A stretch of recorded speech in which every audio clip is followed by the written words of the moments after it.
मोदी सरकार ने किया 8वां वेतन आयोग का ऐलान। सबकी सैलरी होगी डबल, मिलेगा पहले से भी ज्यादा पैसा। 18,000 कमाने वालों को मिलेगा 36,000, 20,000 कमाने वालों को मिलेगा सीधा 40,000। 8वां वेतन आयोग से घर घर आएगी खुशियाँ। लेकिन सबसे बड़ा सवाल, सरकारी कर्मचारियों की सैलरी असल में कितनी बढ़ेगी? प्राइवेट नौकरी करने वालों पर इसका क्या असर पड़ेगा? और आखिर यह पैसा कब से मिलना स्टार्ट हो जाएगा? क्या एरियर यानी कि बकाया भी आपको मिलेगा? डीए और एचआर क्या होता है? पेंशन धारकों को कितना फायदा होगा? आइए सब कुछ समझते हैं इस वीडियो में विस्तार से। मोदी सरकार ने 8वें वेतन आयोग को लेकर बड़ा ऐलान कर दिया है। अब पूरे देश में चर्चा है, क्या सच में सैलरी दुगुनी हो जाएगी अगर आप सरकारी नौकरी करते हैं या फिर प्राइवेट नौकरी? दोनों के लिए यह जानकारी जरूरी है कि वेतन कैसे बढ़ता है और किसको कितना फायदा मिलता है। सबसे पहले समझते हैं कि 8वां वेतन आयोग क्या है। देखिए, सरकार हर 10 साल में वेतन आयोग बनाती है। इसका काम होता है महंगाई के हिसाब से सरकारी कर्मचारियों के वेतन, भत्ते और पेंशन की समीक्षा करना, यानी कि कितना आपको पैसा बढ़कर मिलेगा। पहले जो 6वां वेतन 7वां वेतन आयोग लागू हुआ था,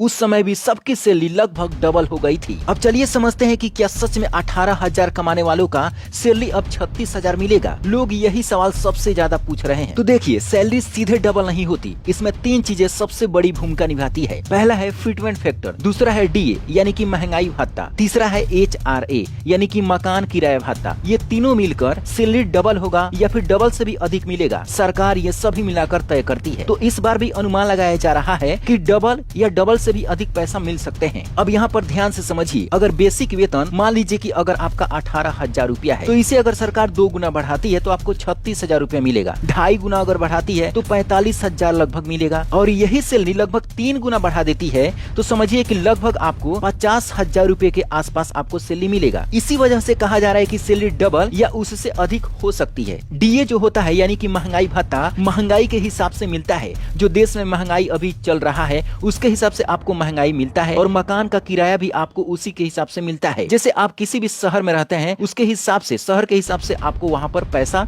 बढ़ा कर दिया जाता है। अब चलिए जानते हैं कि आखिर यह पैसा कब से मिलना स्टार्ट होगा। देखिए, सरकार ने आयोग को रिपोर्ट देने के लिए समय दिया है, लगभग 18 महीने। अभी अंतिम प्रतिशत या फिटमेंट पर मुहर लगनी अभी बाकी है, यानी कि जो भी 2% मिलेगा या फिर 2.5% मिलेगा या फिर 3% मिलेगा, इस पर सरकार का अंतिम मुहर लगना अभी 18 महीनों के अंदर में कभी भी लग सकता है। जैसे ही यह मुहर लग जाएगा, उसके हिसाब से सभी कर्मचारियों को यह पैसा डबल या उससे अधिक मिलना स्टार्ट हो जाएगा। अब बात करते हैं प्राइवेट नौकरी वालों की। देखिए, 8वां वेतन आयोग सिर्फ सरकारी कर्मचारियों पर लागू होता है। प्राइवेट कर्मचारियों को इसमें सीधे शामिल नहीं किया जाता है। लेकिन इसका मतलब ये नहीं है कि आपको कोई फायदा नहीं होगा। प्राइवेट कर्मचारियों के लिए सरकार का अलग नियम है। सरकार ने न्यूनतम वेतन का कानून लागू किया है। इसका मतलब है कि हर राज्य सरकार तय करती है कि प्राइवेट कंपनी अपने कर्मचारियों को कम से कम कितना वेतन देगी। अब कोई कंपनी मनमानी करके 5,000 या 7,000 में काम नहीं करवा सकती है। उदाहरण के तौर पे समझिए, अगर किसी राज्य ने तय किया है कि न्यूनतम वेतन 15,000 होगा तो कंपनी को उतना ही देना पड़ेगा। अगर नहीं देगी तो कर्मचारी शिकायत कर सकता है और कंपनी पर कार्रवाई भी हो सकती है। ये नियम पूरे भारत में लागू है, चाहे आप बिहार, यूपी, झारखंड, महाराष्ट्र या किसी भी राज्य में रहते हो। सरकारी कर्मचारियों उतना आपको डबल पैसा तो नहीं होगा, लेकिन जो सरकार ने नियम तय किया है उससे आपको बड़ा फायदा होगा। हालांकि बहुत सारे लोगों का सवाल है कि क्या जो बकाया पैसा है यानी कि जो एरियर है वो मिलेगा कि नहीं मिलेगा। तो आपको बता दें कि सरकार इस पर अभी विचार कर रही है, तो इसके लिए आपको थोड़ा सा इंतजार करना पड़ेगा। अब इस वीडियो को अपने दोस्तों में शेयर जरूर करें और हमें कमेंट करके बताएं कि आप कौन सी नौकरी करते हैं, प्राइवेट या फिर सरकारी। Bureau report, black Bharat TV.